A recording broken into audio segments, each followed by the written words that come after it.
Hello, everybody, and good morning, and welcome to this second presentation on the Mask of Anarchy. And I would like to, in this particular segment, talk about the last segment of the poem, the second segment of the poem. Already, as you know, we've taken a look at the the mask of anarchy, as it were, the procession of anarchy with hypocrisy, fraud, and murder. And we've seen how, anarchy rests with banks, towers, palaces, and anarchy symbolizes this totalitarian regime with a state of lawlessness and absolute exploitation. Now, having made this presentation, and then anarchy is, of course, defeated by this spectre-like object which rises, and at the end, hope is seen as walking in a sort of ankle deep in blood, and anarchy is finally defeated. But the second segment, I think, is far more important for Shelley, because it is here that he's sort of charting out the path of freedom. Now, once anarchy is defeated and there is the potential for freedom, what is freedom going to be like?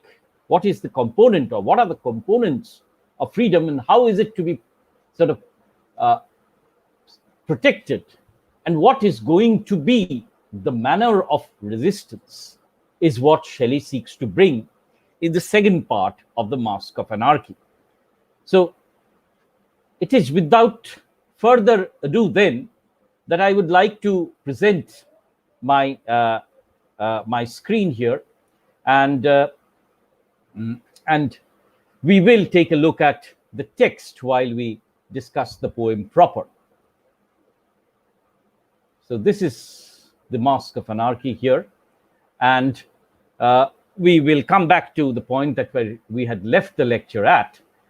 This is approximately lines 154 onwards. And we had stopped at that, refrain there from Shelley: rise like lions after slumber, in unvanquishable number, shake your chains to earth like dew, which in sleep had fallen on you, ye are many, they are few. So till this point of time, you see, the anti-mask, as it were, the ghastly masquerade, as it were, operates. And now comes this description of freedom. And the question that Shelley asks is, what is freedom? Ye can tell that which slavery is too well, for its very name has grown to an echo of its own. Now, kindly understand that this slavery is not to be confused with the anti-slavery movement here. Because Shelley is talking about a state of enslavement. Now, obviously, Shelley had his sympathies for the anti-slavery movement, but in this particular cases, Shelley is talking about slavery as a form of political and moral subjugation. So slavery is firstly associated with poverty. It is to work and have such pay as just keeps life from day to day in your limbs as in a cell for the tyrants used to dwell. So that ye for them are made loom and plough and sword and spade. So almost every profession exists, and Shelley is here almost socialist in his configuration, that every profession, as it were, exists for the rich to exploit. And Shelley is talking about the class structure of society, where the aristocracy exploits almost the soldier and the workman to nourish themselves at minimal wages.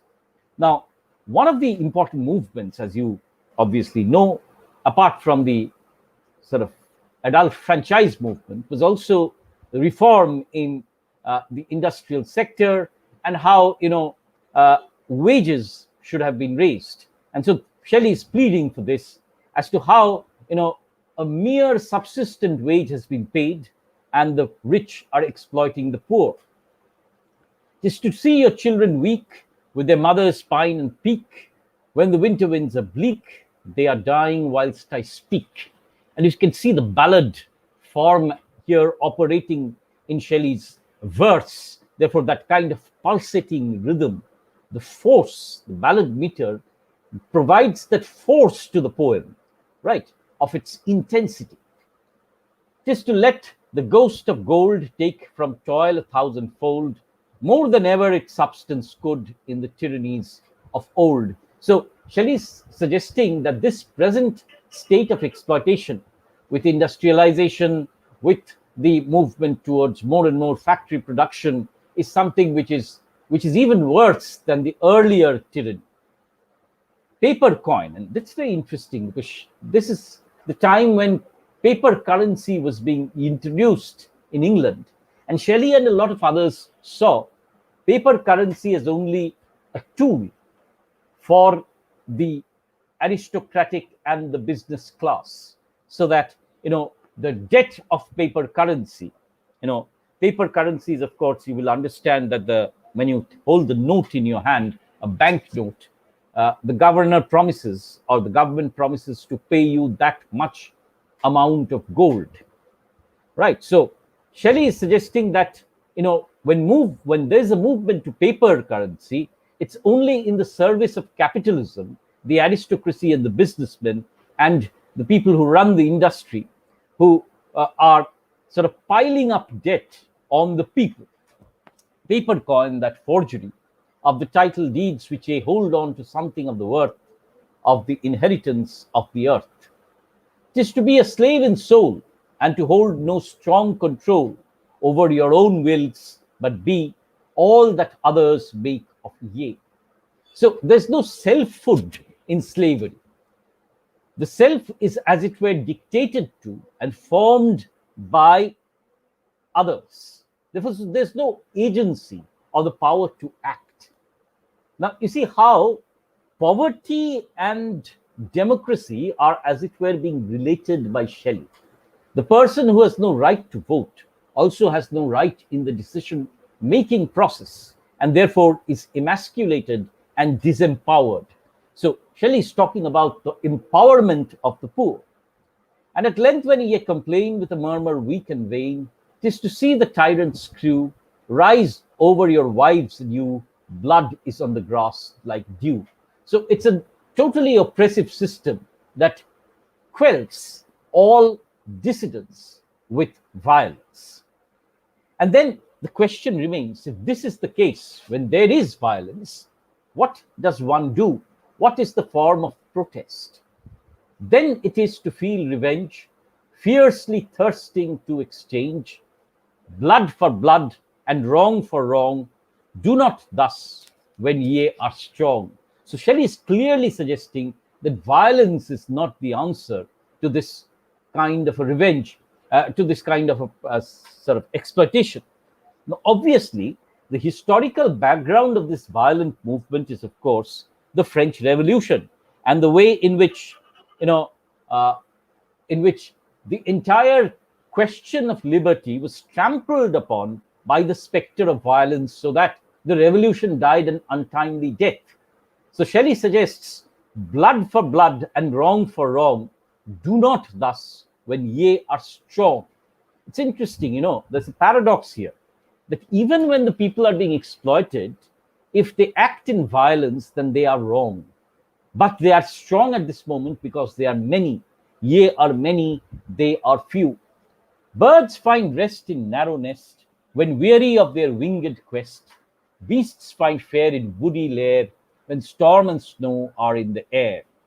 This is slavery. Savage men or wild beasts within a den would endure not as ye do, but such ills they never knew. So Shelley is seeing the contemporary English society as apocalyptic, in the sense that all forms of social oppression are climaxing in English society. Violence against the poor, poverty, disenfranchisement, famine, lack of food. And then he asks again, but Shelley suggests that violence is not the answer, or violent resurrection or revolution is not the answer. So then the question remains, how is freedom to be earned? What art thou, freedom? O could slaves answer from their living graves this demand, tyrants would flee like a dream's dim imagine. Now, therefore, the question remains, how does one attain freedom? What is the pathway to a true revolution? Thou art not, as impostors say, a shadow soon to pass away, a superstition and a name echoing from the cave of fame. So he suggests that freedom is not something of an impostor. Freedom is a reality. Freedom is a possibility. Now, why is he talking about this impostor thing and the cave of fame? Because he's already seen how one form of the demand for freedom, the revolution, has quickly degenerated into violence. For the laborer, so what is freedom? For the laborer, thou art bread and a comely table spread. So it's food. Thou art clothes and fire and food for the trampled multitude. Now you have these ideas of the roti, kapra, and makan, food, clothing, and shelter, right? So Shelley is suggesting that the first requirement of any free society is proper food, clothing, and shelter for its people. So such starvation cannot be, as in now England we see, and he's referring both to the Irish famine as well as to the Corn Laws, which were causing immense food crisis in England. To the rich thou art a check when his foot is on the neck of his victim. Thou art justice. So freedom, if you write the term freedom, then first is food, shelter. Then freedom is justice, never for gold. So not the justice of the present court, but the justice that is true and blind. May the righteous laws be sold. As laws are in England, thou shieldest alike the high and the low. So justice for all. So these are the constituents of freedom. If anarchy was murder, hypocrisy, and fraud, then freedom is food, it is justice. Freedom is wisdom. Thou art wisdom. Free men never dream that God will damn forever all who think those things untrue, of which priests make such ado. So it is wisdom, and it is true religious wisdom and sympathy for the people, rather than the promise of damnation, or it's not a God of fear that Shelley wants, is a wise God of mercy. Thou art peace.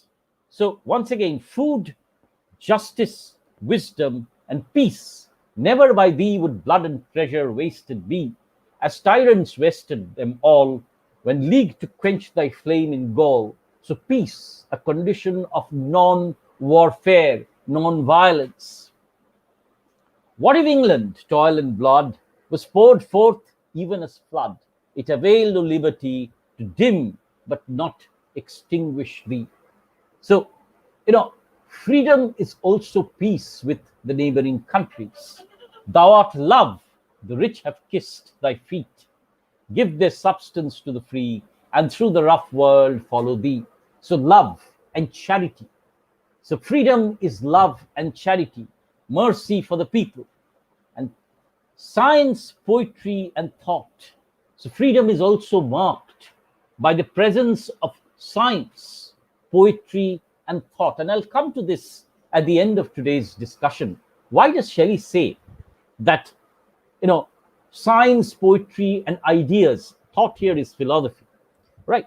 So freedom is also ideas, and ideas which are rational, which are verifiable by science. So in Shelley's horizon, science, poetry, and thought come in a kind of a bind, come in a kind of a combination. And it is this combination that we'll take a look at.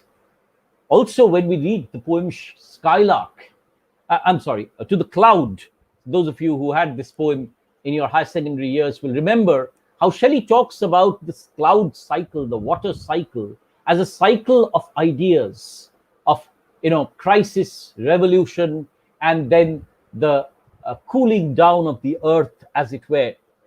So poetry and science are not antithetical, and it is science which generates ideas and poetry which also generates ideas. Are thy lamps They make the lot of the dwellers in a cot so serene they curse it not.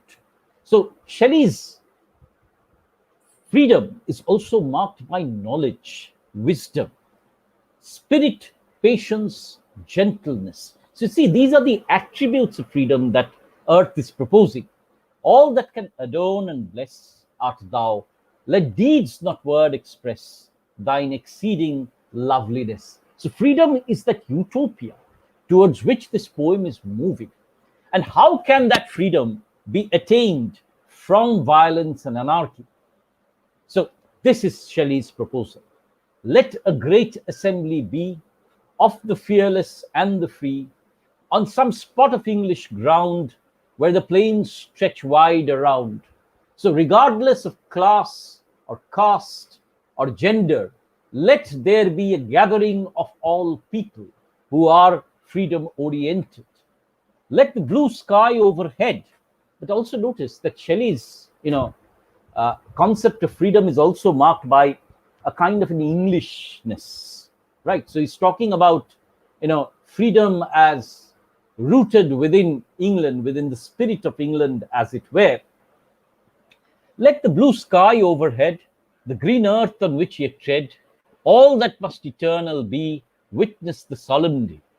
From the corners uttermost of the bonds of the English coast, from every hut, village, and town. So you see, freedom can exist only if there is democracy, if there is dispersal of the ideas of freedom, and there is participation from every corner of England. But please also remember here that Shelley is also probably referring to the betrayal of Ireland. The Irish were sort of promised the right to be part of the English, act of union with the right to vote. But when it came to, actuality, only the Protestants were given the right and the Catholics were denied. So Shelley is probably referring to that betrayal, that every class, every corner of England needs to be given the ability to vote. Where those who live and suffer moan for others' misery or their own. From the workhouse and the prison. So you see, this is the classless nature of Shelley's freedom, of concept of freedom, that this assembly, where freedom is to be discussed and where freedom, the idea of freedom will be germinated, will have people from the workhouse who are disenfranchised, who did not have the right to vote, and the prison, where people have been incarcerated for, anti-state activities, where, censorship has operated, where ruthless oppression has operated. So freedom fighters, as it were pale as corpses newly risen, women, children, young and old, groan for pain and weep for cold. So see, in Shelley's concept of this great assembly, there are people from all classes as well as from all genders, because women are also included here. From the haunts of daily life, where is waged the daily strife. Now, you see, once again, from everyday life. So Shelley is bringing in the plebeian. Shelley is bringing in the subaltern also within this, assembly of the free, where common wants and common cares, which sows the human heart with tears. Right. So it is from the core of ordinary life that people must be brought into this veil, into this valley of freedom, as it were. So Shelley suggests that true freedom can only occur only when there is the spirit of freedom, this demand of freedom, the participation of the freedom movement within the poor and within the common man.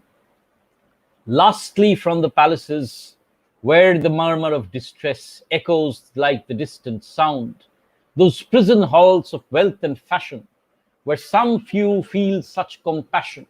Now, Shelley is probably here referring to Hunt, who was one of the richer people who actually participated in the Peterloo or led in the protest that led to the Peterloo Massacre. So those people who empathize with the poor, even from the palaces, the very few empowered people, they too shall join. Ye who suffer woes untold, ought to feel or to behold your lost country bought and sold with the price of blood and gold.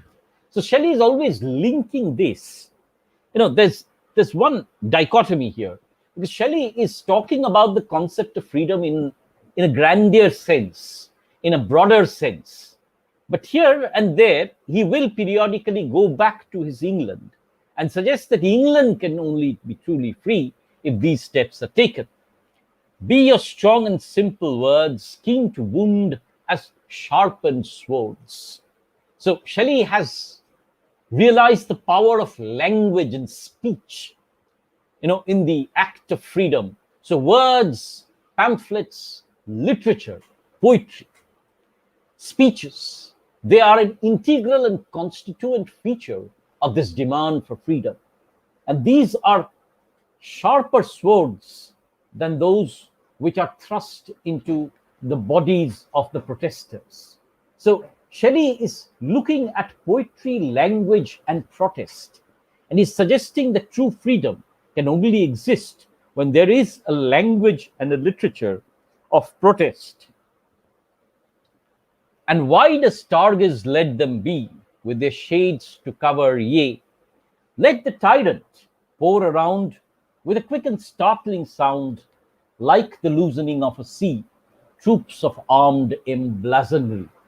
Now, Shelley is recognizing that this means counter violence from the state. And Shelley suggests that, for the greater cause of freedom, there has to be some kind of a sacrifice. Let the charged artillery drive till the dead air seems alive, with the clash of clanging wheels and the tramp of horses' heels. Now, this is the reference, of course, to the Peterloo Massacre. Now, why is this massacre important to the Mask of Anarchy?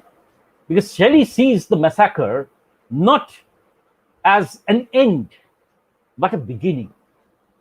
The massacre is part of this movement of freedom, the first part, because with the massacre and across the massacre will come the importance of further movement. So the massacre rouses the people into a kind of a movement. Let the charged artillery drive till the dead air seems alive, with the clash of clanging wheels, let the tramp of horses' wheels. Let the fixed bayonet gleam with sharp desire to whet its bright point in human English blood, looking keen as one for food. Let the horsemen's scimitars wheel and flash like fearless stars, thirsting to eclipse their burning in a sea of death and mourning. So Shelley is aware that the movement of freedom will initially have sacrifices, will be violently repressed by the state. But how will such violence be reacted to? Stand ye calm and resolute, like a forest close and mute, with armed folded and looks which are weapons of an unvanquished war. So it's important, Shelley says, to stand resolute in the face of violence, to not panic, to not be counter-violent. Only then can violence be resisted. And let panic who outspeeds the career of armed steeds pass a disregarded shade through your phalanx undismayed. Now, one of the things which happened during the Peterloo Massacre was that the people panicked and there was almost a stampede that happened.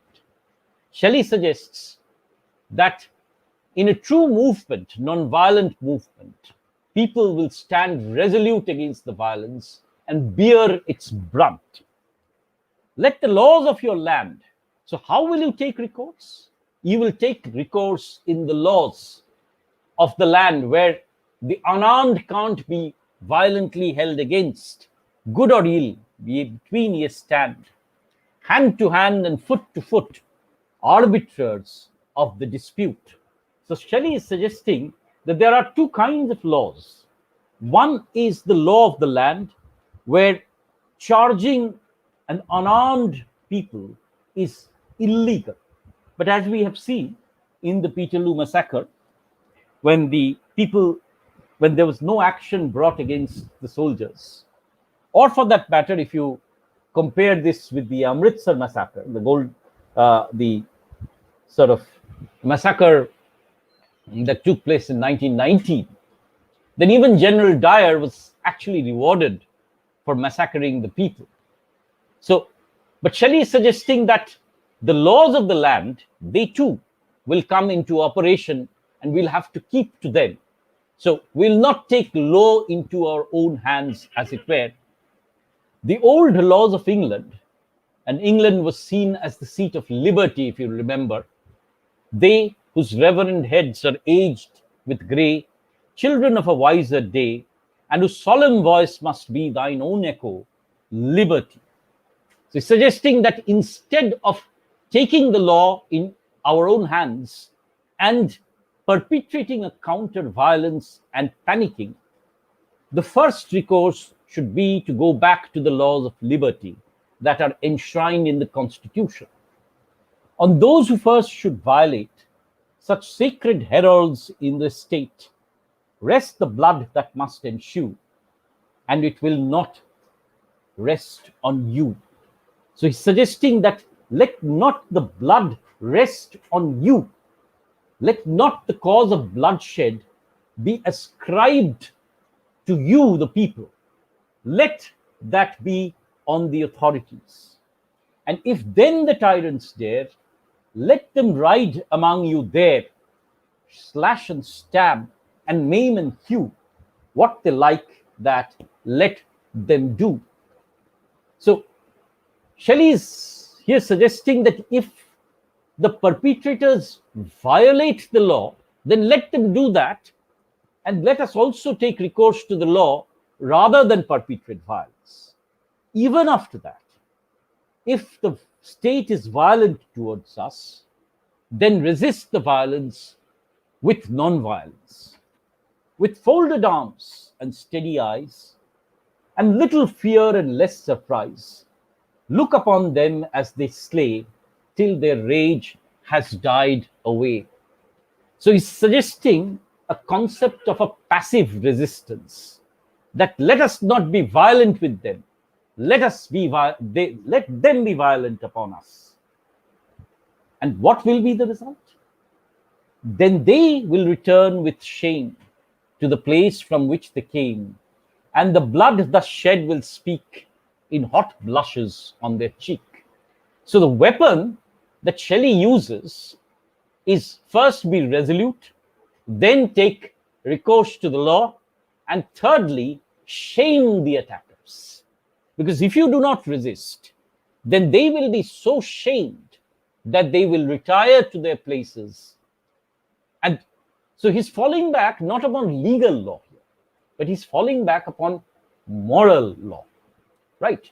That when an army attacks a mob, or when an army attacks the people who are unarmed and who resist without force, when violence meets steely, non-violent resistance, then there is a point at which violence has to recede, because there is shame and there is a moral law within the perpetrator also. Every woman in the land will point at them as they stand. So shame and the moral law is what Shelley is using. They will hardly dare to greet their acquaintance in the street. So he's suggesting rather than the people, it is the attackers who will be marked as almost people who are outcasts in society.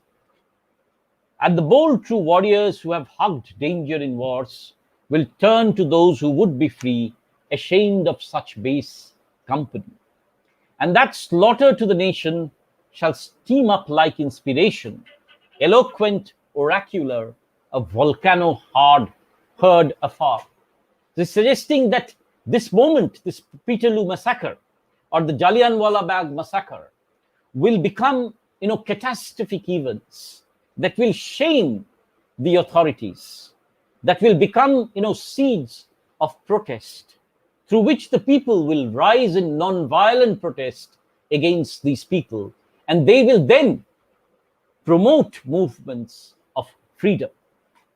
So Shelley is transforming the Peterloo Massacre not as a victory of the state, but as a moment when the movement against oppression comes to the forefront, when the non-violent resistance of the people become a moral and a legal force against which the state shall have to take a step back and initiate reform. And that is what practically happened, because after the Peterloo Massacre, reform laws were introduced. It was a very gigantic step towards adult franchising, right? It was a step towards the repeal of the Corn Laws. It was a step towards the initiation of the reform of the labor laws. So the Peterloo Massacre, Shelley says, if it was violent, then the state could have always justified it. But because it was non-violent, and because if such non-violent movements happen, then both legal and moral law and the shaming of the people and the outcry against it will force the state to withdraw their act of repression. So this force that rose up between anarchy and hope was this force of passive resistance, of the articulation of the desire for freedom, of the refusal to panic. And it is this force alone that can restore, the law of hope and the demise of anarchy. And these words shall then become, and then Shelley turns it towards his poetry, right? Because, the entire movement will then be led by the poet, like oppression's thundered doom, ringing through each heart and brain, heard again, again, again. So you see, this is where poetry becomes important, because poetry will lodge this protest. Poetry will act as this bridge between the people and the oppressing nation. Remember Rabindranath. Remember how during the partition, Rabindranath sang song after song, wrote upon it. And if you remember that Bengali song, Bidhir Badhon Kadbe Tumi Amon Shoktiman, Tumi Ki Amon Shoktiban. Now, you remember how Tagore again and again talks about, the combined might of the people and their resolution as being far more powerful than the machinery of the state. So again, and this, who is going to sing the song of protest? It is going to be the resolution of the people. It is going to be the resolve of the people, their desire not to panic, their desire for freedom. And if there is such a free assembly under the blue sky that comprises of people from all wakes of life, it is truly representative and democratic, then in the fear of that, in the face of that, people will then have to retreat. The state will then have to retreat.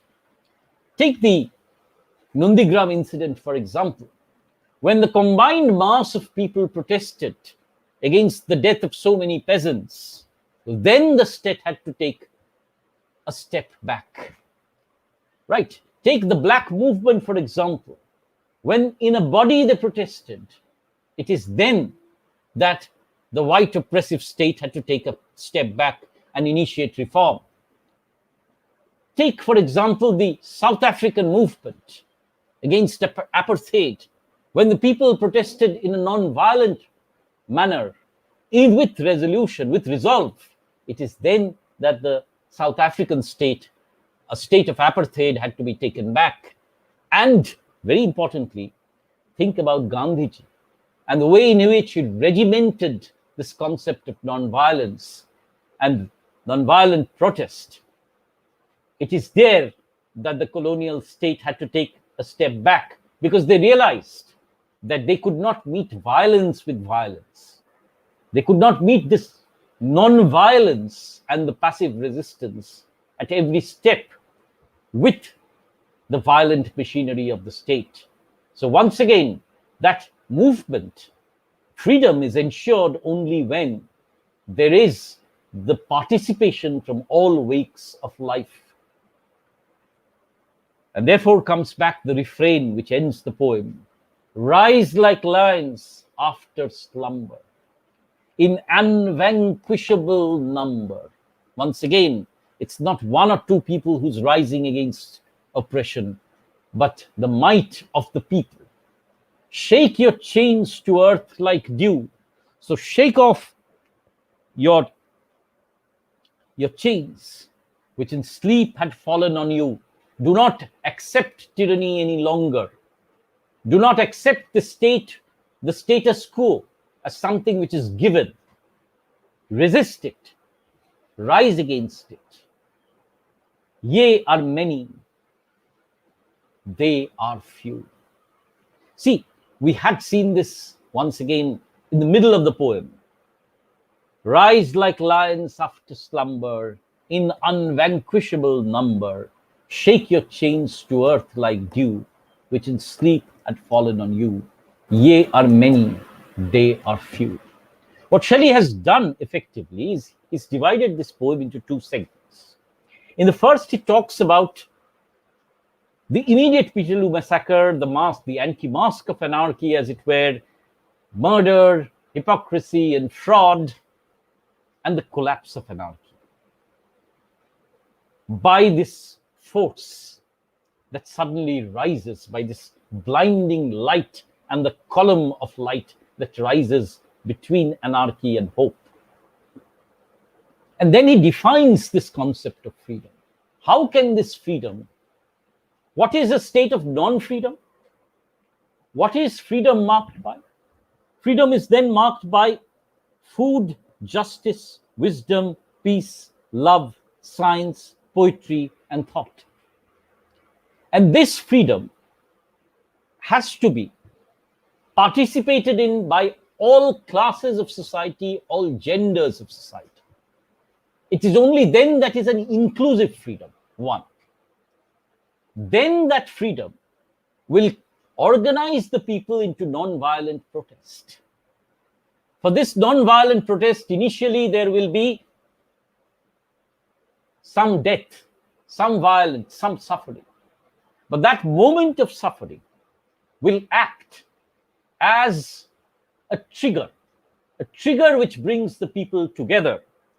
And that trigger, with the combined might of the law, both legal and moral, will and the shaming of the state machinery will ultimately act as a mechanism which will force anarchy to recede and freedom to be established. So Shelley is here not arguing for a revolution like a French Revolution, which was marked by counter-violence, but an organized, passive resistance. And that is where Shelley's poem becomes politically very important, because it is the first organized, coherent statement of a peaceful, passive, non-violent movement in society. So what Shelley is doing is giving the pacifist movement a kind of a political voice. The only problem here is, we're not really sure at that moment when anarchy is defeated, what that, hope walking in that ankle of blood means. Where does that blood come from? Is the moment marked by violence? Shelley suggests no. But there are, brief moments when there are suggestions of violence. Now, you will have to consider a few other things as well. Shelley himself belonged to the nobility, and he knew that sooner or later he would enter parliament. Was he, in this poem, looking at a conservative kind of a response, or is this a truly revolutionary poem which articulates the concept of revolution through a movement of passive resistance? These are some of the themes which are going to be discussed by you and us as we discuss the final segment of the poem. We've ended the text, as it were. But let me, in my next presentation, go to the themes and the techniques of the poem. But before that, I would like you all to take a look at why Shelley talks about, poetry, science, and ideas as cognate, or what is the function of poetry according to Shelley. If when you answer questions on the Mask of Anarchy, you have to ask yourself, what is the function of poetry according to Shelley? What is revolution like? How is Shelley talking about nonviolence? And what is the function of poetry here? So I take you back to the defense of poetry, Shelley's lengthiest treatise on the function of poetry, as it were, where Shelley is articulating his ideas. Now remember, this is not published till 1840, right? So Shelley is long dead, but he's written it with a great deal of vehemence once again in response to Peacock's sort of treatise on the 4 ages of poetry, where Peacock had actually rubbished the Romantic poets, saying that they were writing nonsense rather than the antiquated poetry which was full of wisdom. Shelley, in that defense of poetry, argues that language is very critical for the rhythmic ordering of the chaotic reality around. So language is the way in which we sort of organize the reality around us, the chaotic reality around us. So language seeks harmony. And it is this harmony which is ingrained in any creative activity. So when you're drawing a picture, you don't represent chaos. You want to create a shape out of that chaos.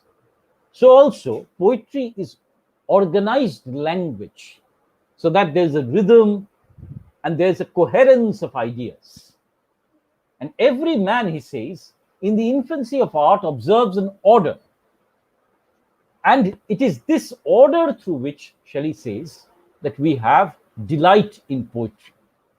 And this faculty of approximation sort of is an experience of the beautiful also.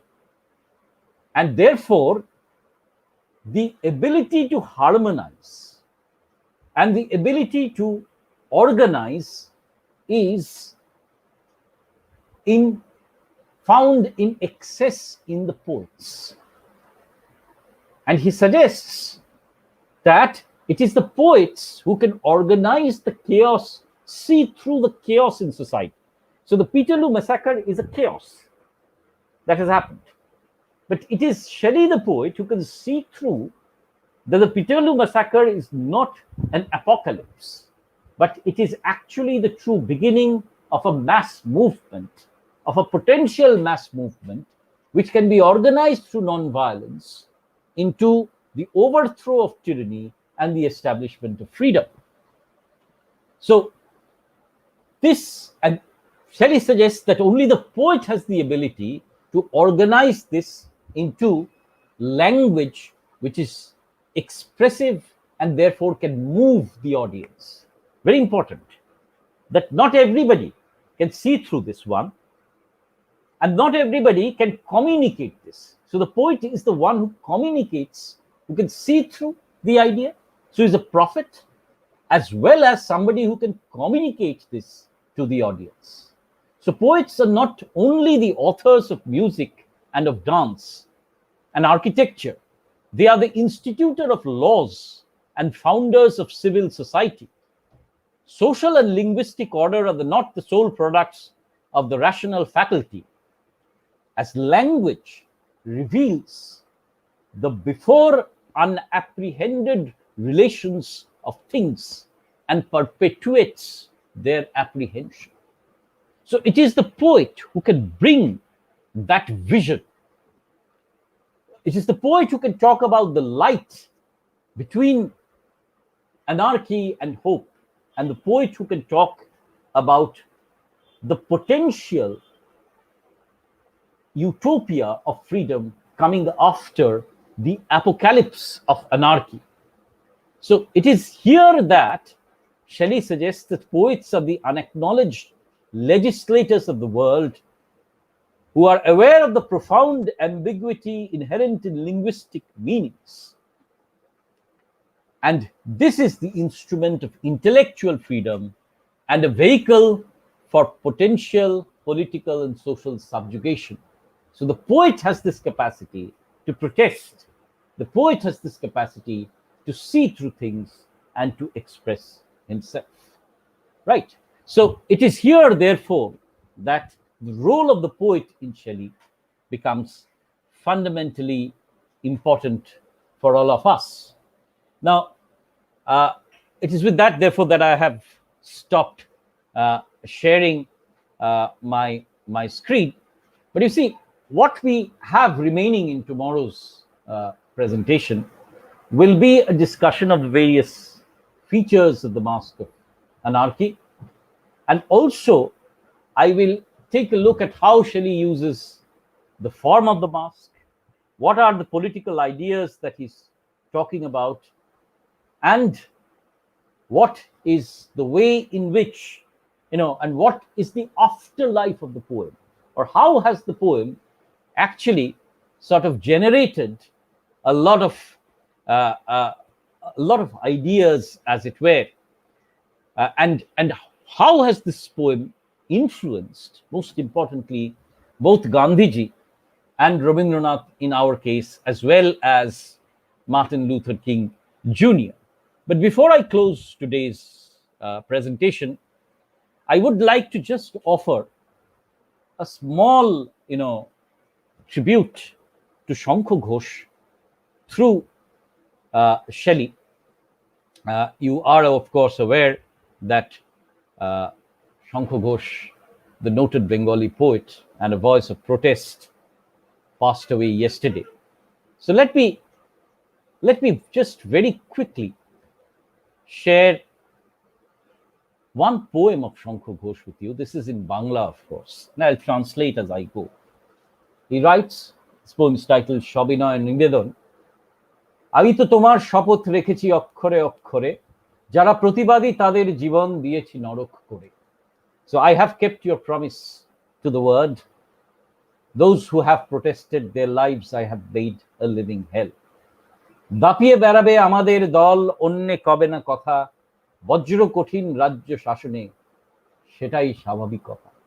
So the people of my party will run rampage around, and that in this ironclad administration of ours will be the last word. গুলির জন্য সমস্ত রাত সমস্ত দিন খোলা, বজ্র কঠিন রাজ্যে এটাই শান্তি ও শৃঙ্খলা. So the only kind of discipline in my society will be the discipline of bullets. যে মরে মরুক অথবা জীবনে, অথবা জীবন কেটে যাক শোক করে, আমি আজ জয়ী সবার জীবন দিয়েছি নরক করে. So whoever dies doesn't matter, or whoever suffers. The fact remains that I am victorious today after having made everybody's life a living hell. What Shankar Ghosh is talking about is the voice of anarchy, right? The voice of anarchy which brings together violence, state machinery, oppression, bullets, and so on and so forth. It is this anarchy against which the poet Shankar Ghosh responds through the critique. And it is here that, you see, Shelley's poetry is part of this broader ambit of the poetry of protest, where the poet is no longer just an individual human being, but as a prophet. He can rise up from the slumber and urge the people to rise up in resistance. Ye are many, as Shelley says, they are few. That then is a discussion of the Mask of Anarchy. I'll come back with the important issues and the technical questions and the afterlife of the poem in our discussion tomorrow. Thank you very much for having listened and patiently interacted through this YouTube live stream, and see you once again tomorrow.